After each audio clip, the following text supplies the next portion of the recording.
Now this next young man, I discovered, Jesus, Michael, how many years ago was that now? 3 maybe? Something, maybe 4. Oh, we don't get older, only the evidence does. I love this young man as a son. I think he's an absolute genius. I think he's going to shape the literary world. Also Jared, who couldn't make it tonight. And there's Pinky. I'm so excited by the young blood amongst us, as well as ourselves, believe me.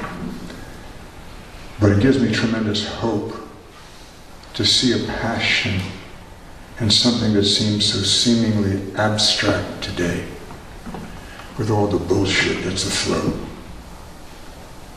And it's something that this Jordan Peterson is really now beating his chest, and he's all over YouTube, God bless him, promoting the classical arts as opposed to tribalism and political correctness. So let me not motor mouth you guys to death and just let this splendiferous soul demonstrate his genius before you. Michael Rose.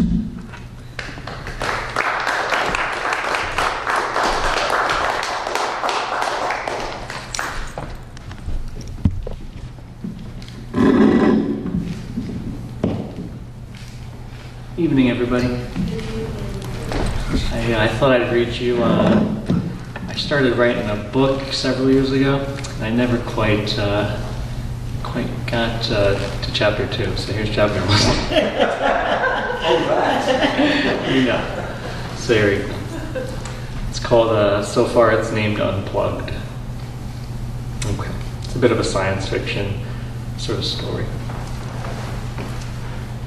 Unplugged. Piece by piece, he unplugged his arms, legs, neck, and feet from the chair. He did this softly, in the way that a flower loses one of its petals in an early morning rain. He paused before standing, and he moved slowly, as though he were an anchor and made of a dense iron. He was not mechanical in his movements, though. His movements floated like placid lakes float, beautifully, heavily, immensely. I tell you, he was beautiful, this robot. And the blue earth welcomed him and hummed at him the way sisters hum, like mothers lullabying kids to sleep, the way birds' wings and power generators hum, the way the silicon mines hum in the Californian valleys. The blue pool pooled, water rippled without rippling, and his footsteps met the earth in a holy way. The earth, it loved him, you could tell, and he loved it back. Upon each step, the earth rose up, rising with his feet, calling to his souls, and then falling quickly back again, almost invisibly, as though no call had occurred at all. Trees bent down and smelled the skin of his movements. They nuzzled his ears and hair. Bugs scuttled and looked upon the roaming mountain as though he were the heavens roaming in a half-conscious sleep.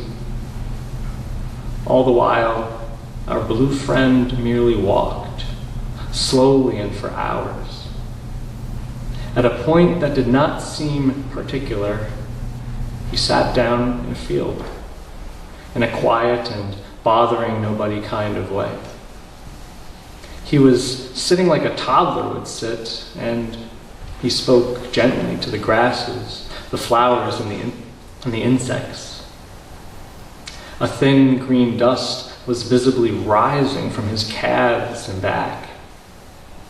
Like smoke moves, the green dust would wisp and whirl, forming strange shapes. It seemed that it was moving with the winds above him, in an easy back and forth motion, and his skeletal spine seemed to conduct the entire scene in the way that a thin baton conducts masses of instruments. He yawned once again and then twice before choosing to turn to his side and sleep for a time. While he slept, there was a heaviness in him, visible from the curl of his lips. His lips pressed into each other like the ocean presses against the shoreline after sunsets and everything becomes surreal in the hazy light. Like the star-charred earth above, and like the yellow-green sky below, and beside and behind. He was lost, one could tell, here and not here, present and absent, out of proportion and yet without proportion, like a breadcrumb ship in a cosmic puddle. He was a man of the stars, his outer flesh a cold blue energy, and his inner veins a tungsten light. His metal eyes were loud old things. When they moved, they grinded and crunched and made noise like horsehair and violin strings do when they made contact without enough resin. His eyelids were made of the metals of the burned-out spaceships from Earth. This creature, though, truly loved his eyes, precisely for their origin, age, and noise. They reminded him of when he was a child, green-eyed and dreamlike on Earth, back before the Earth had collapsed. He could remember how, as a boy, he would always love moving his eyes. It was the way that his eyelashes would brush his eye sockets when he blinked that he loved, and the way that crusts would crumble off from their elliptical rims in morning time and on long car drives. He loved eyes for being eyes, blinking, sensing, and shedding layers of light onto the small cracks of the world. Today, he hears the metal move, and he thinks these thoughts happily. From my own planet, I can see him. Daily, when shuttle parts break off, he closes his eyes and he opens his palms and his lower lip, and he tilts his head skyward and he listens to the falling of pieces, the way a human person would feel for the falling droplets of rain showers. He has forgotten many things, you see, but I can tell that he is also, and all the same, remembers many, many things. I listen to his heartbeat where I am. It is loud like a plane engine. At night, it wakes me in a tempest, and I can hear his thoughts. He lays turned over.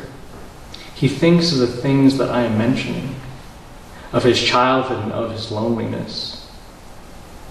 Mostly, his mind is wandering off into dreams, and he spends much of his waking time just thinking about these dreams, as though they were his previous lives forgotten but coming back to himself. He thinks on his other lives, and he thinks about the meaning of God. He believes that he met that God among gods, that omnipotent truth-sayer several lifetimes ago, and that this creature had revealed for him the very deep secret of life, but he cannot anymore remember what was said to him, not since he awoke here in this other world where titans battle, where nebulas toss and descend, where whole planets leave for higher and lower heavens, and where star systems breathe angrily about the movements of holes in the heaving space-time shell. When I first spotted him from the orbital crest, I was frightened. I watched him closely for many months. I watched his strangeness unfold like a road lane to his past. Like Zeus in an Alzheimeric old age, it is as though he has very deeply forgotten himself and cannot see the truth of his identity, cannot see any longer the godly bones scattered in twilight throughout the nebulas and clouds. Sometimes I fear that even now we are the scattered fragments of this Titan's mind, and that he may not ever have himself again, that this was the cost of things and their being. My father, he confessed a belief that this lost giant may be the creator its very self, having given up its memory in the creation of all of this, having been wandering out in the sky for all eternity. But I'm not sure of all that. I'm only sure that I'm given hope in the beauty of this giant. Of hope. Yes, I'm sure. I dream that perhaps this giant man might awaken soon from the sleepwalk of eternal years and see at last the true strangeness of his size. Thank you.